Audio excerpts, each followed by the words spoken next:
Because of the social media circus surrounding the Johnny Depp Amber Heard defamation trial, it was easy to overlook one of the principal, yet least likely actors in the courtroom drama, the American Civil Liberties Union, which ghostwrote and placed the 2018 Washington Post op-ed by Heard about surviving domestic abuse that was the basis of the trial. It's only the latest example of how the group has strayed from its original mission over the past 2 decades. Awash with money after Donald Trump was elected, the ACLU questioned the due process rights of college students accused of sexual assault and harassment under Title IX rules. It ran partisan ads against Supreme Court nominee Brett Kavanaugh and for Georgia gubernatorial candidate Stacey Abrams, a move that current executive director Anthony Romero told the New York Times was a mistake. The ACLU also called for the federal government to forgive $50,000 per borrower in student loans. By transforming into an organization that championed progressive causes, the ACLU undermined the neutrality required to fulfill its original mission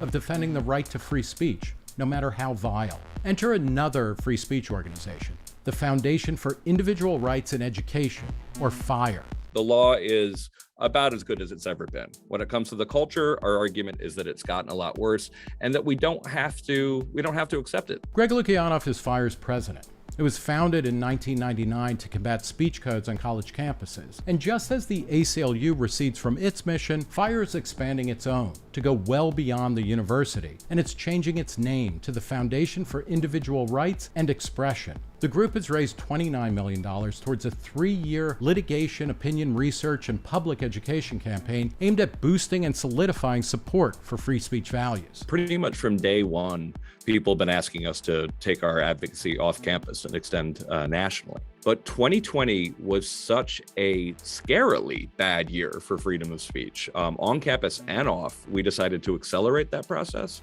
FIRE is also expanding its efforts beyond legal advocacy and into promoting what Lukianoff calls the culture of free speech. As Politico reports, it will spend $10 million in national cable and billboard advertising, featuring activists on both ends of the political spectrum extolling the virtues of free speech. What is a free speech culture? Things like everyone's entitled to their opinion, which is something you heard all the time when we were kids. It's a free country, to each their own, statements of deep pluralism, like the idea, walk a mile in a man's shoes. All of these things they're great principles for taking advantage of pluralism, but they've largely sort of fallen out of usage due to, I think, a growing skepticism about freedom of speech, particularly on campus.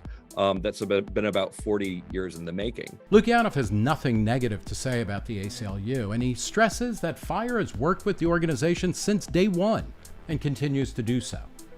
But unlike the ACLU, FIRE not only isn't at risk of turning into a progressive advocacy organization, its staff is truly bipartisan. I think that the fact that this is the first nonprofit I ever worked for where you had people who actually voted for different major party candidates. A fact of which I'm extremely proud. People like to argue on the Twitters, is to say, to fixate on kind of like, but you receive money from conservative and libertarian foundations. And my answer is yes, and you should be very proud of them because we routinely defend people who hate their guts.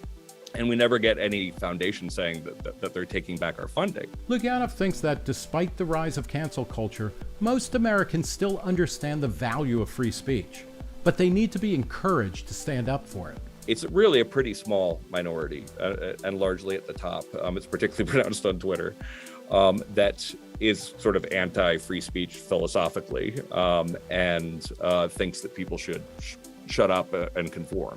I think that once you start giving people permission to believe in these sort of small d democratic norms again, a lot of people are going to reveal their actual preferences. There's reason to be optimistic about it.